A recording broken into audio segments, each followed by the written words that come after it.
अस्सलाम वालेकुम and welcome back to my channel. कैसे हैं आप सब लोग? आई होप कि आप सब खैरियत से होंगे। आज के वीडियो में शेयर करने वाली हूँ रमज़ान प्रिपरेशन ब्लॉग 2। जैसा कि रमज़ान माशाल्लाह से करीब आता जा रहा है और इसी तरह से हम भी अपनी तैयारियों में मसरूफ़ हैं। आज की वीडियो में आप लोगों को काफ़ी कुछ चीज़ें सीखने को मिलेंगी, देखने को मिलेंगी कि रमज़ान से पहले कौन-कौन सी ऐसी तैयारियाँ होती हैं, कौन-कौन सी ऐसी चीज़ें होती हैं कि जो हम रमज़ान से पहले कर लेते हैं तो हमारे लिए भी आसानी हो जाती है और रमज़ान में जो है ना हमारे टाइम की भी बचत हो जाती है। आज जी मैंने सारे स्पाइसेस मँगवा लिए थे और अभी जी मैं करने वाली हूँ पहले जो स्पाइसेस हैं वो रिफ़िल कर लेती हूँ। क्योंकि सारे जो स्पाइसेस कुछ ऐसे होते हैं ना जो रमज़ान में ज़्यादा चीज़ें यूज़ होती हैं, तो वो सारी चीज़ें मैंने मँगवा ली थी जैसा कि सौंफ, अजवाइन, मेथी दाना, कलवंजी, इस तरह की कुछ चीज़ें होती हैं जैसे कि हम पकोड़े बनाते हैं और भी काफ़ी चीज़ें बनती हैं तो उसमें ये ज़्यादा यूज़ होती हैं। चना दाल हो गई, बेसन हो गया।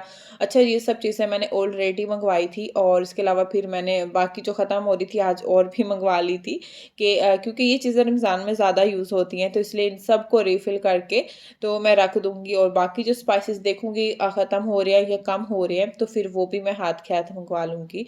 तो जो चीज़ें मैं मँगवाती जा रही थी ना वो हाथ के हाथ ही मैं उनको क्या है कि जार वग़ैरह में डाल के रखती जा रही हूँ ताकि ये जो टेंशन है ना मेरी कम होती जाए। हाथ के हाथ ही मैंने सब चीज़ों को समेट दिया था।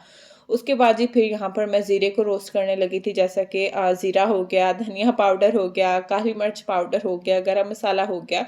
तो ये सारे स्पाइसेस जो है ना मैं घर पर ही बनाती हूँ। पहले इनको रोस्ट कर लेती हूँ और उसके बाद जो है ना इनका पाउडर बना के रख देती हूँ। क्योंकि इनकी एक तो खुशबू भी अच्छी आती है और जो स्पाइसेस हम घर में बनाते हैं ना पीस के और उनका टेस्ट और खुशबू की तो फिर क्या ही बात होती है। तो इसलिए ये सब चीज़ें जो है ना मैं खुद ही घर पर करती हूँ। अच्छा, मुझे क्या है कि अपने हाथ का बना हुआ धनिया पाउडर पसंद है, लेकिन मेरे हस्बैंड जो है ना वो मार्केट वाला पाउडर यूज़ करते हैं। मतलब जो बना-बनाया पाउडर मिलता है ना, वो लेके आते हैं। अच्छा, मेरे हस्बैंड भी अक्सर कुकिंग करते हैं ना, तो फिर हमारे घर में दोनों होते हैं। जब मेरे हस्बैंड कुकिंग करते हैं तो वो वही वाला यूज़ करते हैं और जब मैं कुकिंग करती हूँ तो मैं घर का बना हुआ धनिया पाउडर यूज़ करती हूँ।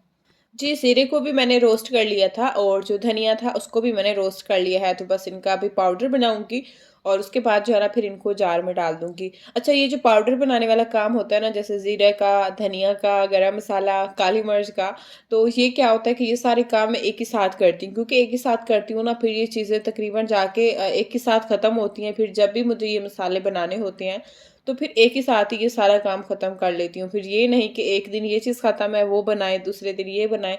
तो एक ही साथ मैं सब चीज़ों को रोस्ट करती हूँ, एक ही साथ इनका पाउडर बना के तो सभी चीज़ों को इकट्ठे ही ये काम ख़त्म कर लेती हूँ।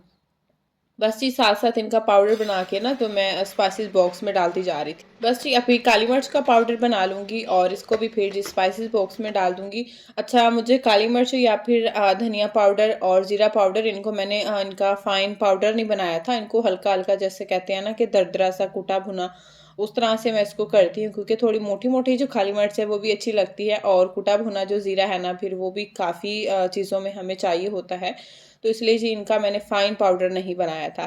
नमक भी इसके अंदर जी मैं भी डाल रही हूँ और जो भी स्पाइसेस मतलब ख़त्म हो रहे होते हैं ना तो उन सबको फिर मैं रिफ़िल कर लेती हूँ। जो नीचे वाले होते हैं पहले उनको निकाल लेती हूँ नीचे और स्पाइसेस डाल के, और जो बचे होते हैं ना उनको मैं ऊपर डालती हूँ ताकि फिर वो यूज़ हो जाए। तो जब भी आप रिफ़िल करें किसी भी बॉक्स को, स्पाइसेस को, तो जो पहले नीचे बचा हुआ होता है ना उसको निकाल लिया करें और उसके बाद जो है ना बाकी स्पाइसेस डाला करें।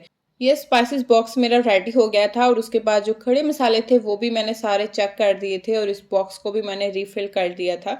और ये वाला ना बॉक्स मुझे इतना क्यूट लगता था तो इसको मैंने खुद ही डीआईवाई करके बनाया है, कभी किसी वीडियो में शेयर करूँगी क्यूट सा। तो ये मुझे बहुत ही अच्छा लग रहा था। अभी मैं करने लगी थी चने बॉयल और चनों को मैंने सुबह उठ के ना गर्म पानी में भिगो के रख दिया था। अगर आप चाहते हैं ना चना दाल या चने या मसर आपके जल्दी गल जाए तो जब भी आप इनको पानी में भिगोने लगे ना तो गर्म पानी में भिगो के रखें और उसके बाद इनको 6-7 घंटे के बाद मैंने अच्छे से वॉश कर लिया था और अभी जी मैं इनको कर दूंगी बॉयल। तो जब भी चने बॉयल करने लगे तो इसके अंदर थोड़ा सा नमक और थोड़ा सा बेकिंग सोडा ज़रूर डाल दिया करें, इससे आपके चने 10 से 12 मिनट में बॉयल हो जाते हैं। क्योंकि मैं जो है ना प्रेशर कुकर यूज़ नहीं करती हूँ। अगर आप प्रेशर कुकर में बॉयल कर रहे हैं फिर तो जल्दी हो जाते हैं। अगर प्रेशर कुकर के बगैर हम बॉयल करते हैं तो फिर इसको काफ़ी टाइम लगता है बॉयल होने में। तो इसलिए क्या है कि मैं थोड़ा सा इसके अंदर साल्ट और जो है ना बेकिंग सोडा डाल देती हूँ तो इससे जल्दी से आपके चने बॉयल हो जाते हैं, बहुत ही ज़बरदस्त। तो बस इनको मैंने अच्छे से वॉश कर लिया था, ये ठंडे हो गए थे तो अभी इनको मैं ज़िप लॉक बैग में डाल के रख दूँगी। क्योंकि चने ऐसी चीज़ जो कि रमज़ान में काफ़ी यूज़ होते हैं, राइस में होते हैं, चना चाट बना लें, सैलेड बना लें, पापड़ी चाट बना लें, तो काफ़ी चीज़ों में ये यूज़ होते हैं। तो इसीलिए इनको बार-बार बॉयल करना भी थोड़ा मुश्किल लगता है। तो इसी तरह से जी मैं इनको एक ही साथ बॉयल कर लेती हूँ, 1 केजी या फिर हाफ़ केजी, मतलब जितने मुझे लग रहे होते हैं यूज़ होंगे, तो मैं अपने हिसाब से उतने ही बॉयल कर लेती हूँ। और इनको जी मैंने रख दिया है फ्रीज़र में, और 1 मंथ तक आप आराम से इनको यूज़ कर सकते हैं। यहाँ पर जी मैं चॉप करने लगी थी लहसुन, क्योंकि अदरक लहसुन का जो पेस्ट था ना, वो मैंने पहले बना के फ्रीज़ कर दिया था। और आज जी मैं बनाने लगी थी चॉप करने लगी थी लहसुन को, क्योंकि ये भी काफ़ी रेसिपीज़ में चॉप किया हुआ लहसुन जो है ना यूज़ होता है। तो इसलिए जी यहाँ पर मैंने जो है लहसुन को चॉप कर लिया था। इसके अंदर थोड़ा-सा ऑलिव ऑयल डाल दिया था, और थोड़ा इसके अंदर मैंने डाल दिया है सॉल्ट। इससे जो है ना आपका जो पेस्ट होता है, ये चॉप किया हुआ लहसुन होता है ना, वो ख़राब नहीं होता। और दूसरी बात ये है कि चाहे आप लहसुन को चॉप करें या इनका अदरक लहसुन का पेस्ट बनाएँ, तो इनको फ्रीज़ ही किया करें। क्योंकि नीचे फ्रिज में रखने से ना एक तो कलर भी चेंज होता है, और दूसरा जो है ना इसकी अजीब-सा टेस्ट हो जाता है, मतलब खाने में भी इसका टेस्ट नहीं आता। तो इसलिए कोशिश करें कि इसको फ्रीज़ ही कर दिया करें। और बस जी अभी मैं इसको रख दूँगी फ्रीज़र में। मैंने इतना ही बनाया है कि जितना 1 मंथ में चल जाए। मैं कुछ ज़्यादा चीज़ें नहीं बना के रखती हूँ कि जो 1 मंथ से ऊपर तक पड़ी रहें, फिर वो भी हेल्थ के लिए अच्छी नहीं होती हैं।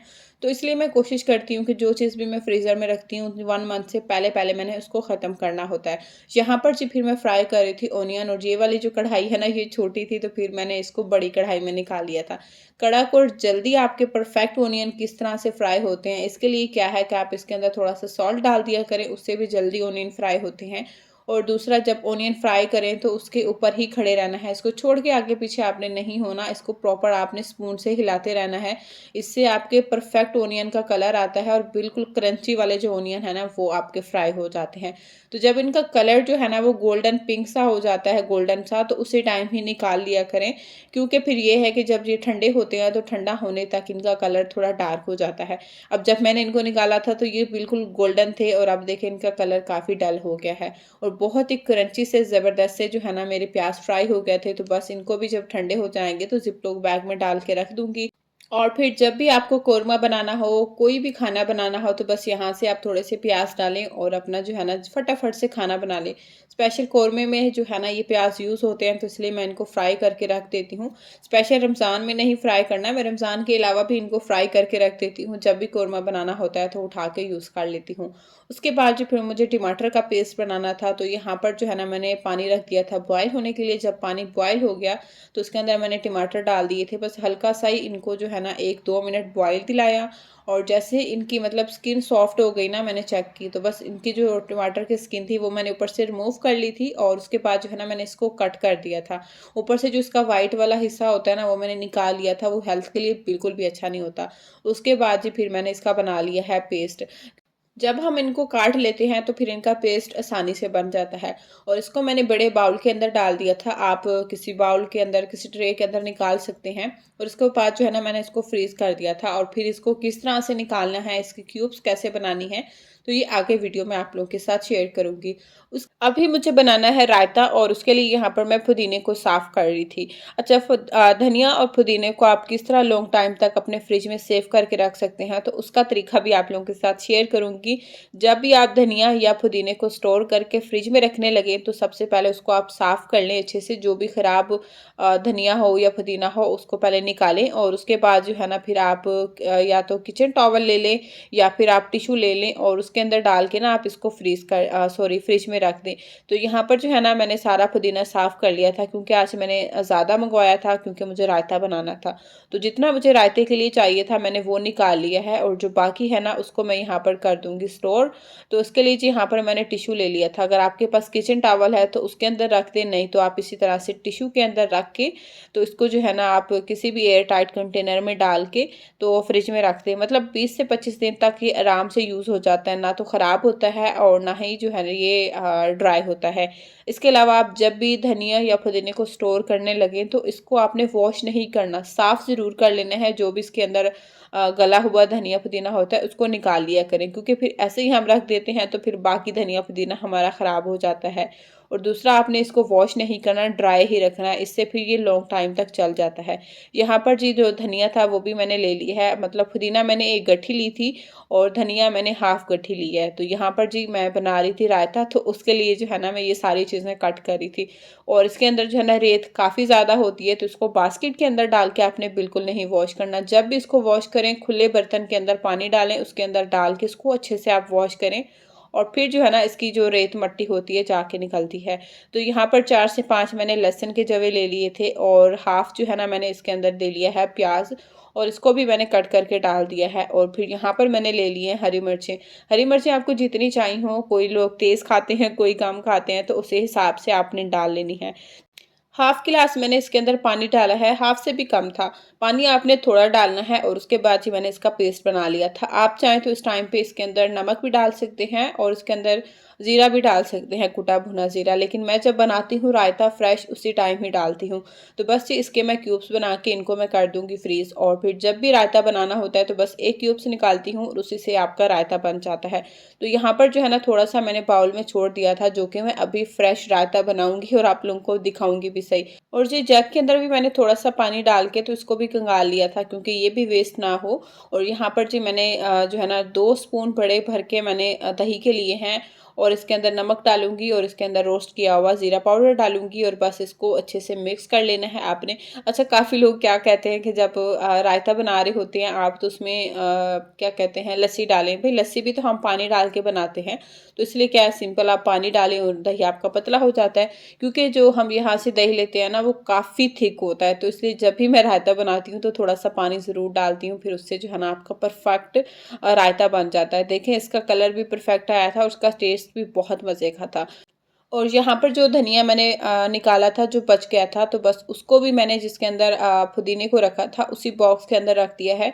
और इसके ऊपर जो है ना एक और मैं टिश्यू रख दूँगी और इसी तरह से जो है ना इसको मैं अभी रख दूँगी फ्रिज में 20-25 दिन तक, फिर इसको मैं आराम से यूज़ कर सकती हूँ। जब भी आप रायते के लिए क्यूब्स बना के फ्रीज़ करने लगे ना, तो उसके लिए फ्रेश धनिया पुदीना लें। जैसा कि हम धनिया और पुदीना फ्रेश मंगवाते हैं ना, तो उसी टाइम ही उसको साफ़ करें और उसी टाइम ही आप उसका जो है ना पेस्ट बना के उसको फ्रीज़ कर दें। अगर आप 1-2 दिन उसको फ्रिज में रखेंगे फिर पेस्ट बनाएँगे तो फिर आपका जो रायते का कलर है ना वो परफेक्ट नहीं आता। इसलिए फिर आपकी क्यूब्स भी डार्क हो जाती हैं और फिर आपका रायता भी जो है ना उसमें भी कलर ठीक से नहीं आता। तो इनको जी मैंने फिर निकालने के बाद ज़िप-लॉक बैग में डाल दिया है और बस इसको मैंने फ्रीज़र में रख दिया है और 1 मंथ तक ही आराम से चल जाएँगी। यहाँ पर मैंने मटर को भी निकाल के बॉयल कर लिया था और बॉयल करने के बाद इनको मैंने अच्छे से ठंडे पानी में वॉश करके और जब ये ठंडे हो गए हैं तो उसके बाद जी मैंने इसको ज़िप-लॉक बैग में डाल दिया है और इसको जी मैं कर दूँगी अभी फ्रीज़। और इसी तरह से जो है ना आप मटर को भी फ्रीज़ करके रख सकते हैं। इसकी आई थिंक ये वीडियो मुझसे स्किप हो गई थी या डिलीट हो गई थी। तो बस इनको भी मैंने ज़िप-लॉक बैग में डाल दिया है और अभी इसको मैं रख दूँगी फ्रीज़र में। उसके बाद जी फिर जो टमाटर मैंने पेस्ट बना के रखा था ये भी अच्छे से फ्रीज़ हो गया था और ये वाला काम ना मेरा फेवरेट होता है कट करने वाला। तो इसके क्यूब्स की आपने बिल्कुल टेंशन नहीं लेनी है। जब ये फ्रीज़ हो जाता है तो आराम से आप इसको छुरी या चाकू के साथ कट कर लें, आराम से इसके क्यूब्स बन जाते हैं। और मैंने ना यहाँ पर कुछ छोटे और कुछ बड़े बनाए थे, क्योंकि कभी किसी सालन में हमें कम चाहिए होते हैं टमाटर, कभी किसी सालन में ज़्यादा चाहिए होते हैं। तो इसलिए मैंने कुछ छोटी बड़ी क्यूब्स बनाई हैं और फिर जितनी भी चाहिए होती हैं आप यहाँ से निकालें और फटाफट से आप सालन बना लें। क्योंकि सम टाइम ऐसा होता है ना कि हम कढ़ाई बना रहे होते हैं या कोरमा बना रहे होते हैं, तो उसमें हमें पेस्ट चाहिए होता है और हम वो पेस्ट बनाते भी हैं फ्रेश, लेकिन उसमें जो है ना हम स्किन रिमूव नहीं करते हैं। लेकिन ये वाला जो पेस्ट होता है ना ये बहुत ही मज़े का लगता है। एक तो ये हाफ कुक हो चुका होता है और आपने बस जल्दी से निकालना होता है और इसको यूज़ कर लेना होता है और फटाफट से आपकी हांडी बनकर रेडी हो जाती है। और बस जी इसके भी मैंने बैग बना लिए थे और इसको भी मैं अभी कर दूंगी फ्रीज। आज आप लोगों के साथ अपने फ्रीज़र की सेटिंग भी शेयर करूंगी, क्योंकि इन सब चीज़ों के साथ साथ ना फ्रीज़र की सेटिंग भी बहुत ज़रूरी होती है। बस जी यहाँ पर मेरी सारी चीज़ें डन हो गई थी, सभी चीज़ों को अभी मैं रखती हूँ फ्रीज़र में और आप लोगों के साथ जो है ना फ्रीज़र की सेटिंग भी शेयर करती हूँ। जब भी आप सब चीज़ों को फ्रीज़र में रखें तो अच्छे से ऑर्गेनाइज करके रखा करें, ताकि आप जो भी चीज़ निकालें आपको ईज़ी मिल जाए। कुछ इस तरह से जी मैंने अपने फ्रीज़र की सेटिंग की है। होपफुली कि आज की वीडियो आप लोगों को पसंद आई होगी। वीडियो पसंद आई है तो वीडियो को लाइक करना है, चैनल को भी सब्सक्राइब करना है। मिलते हैं नेक्स्ट वीडियो में। अल्लाह हाफिज़।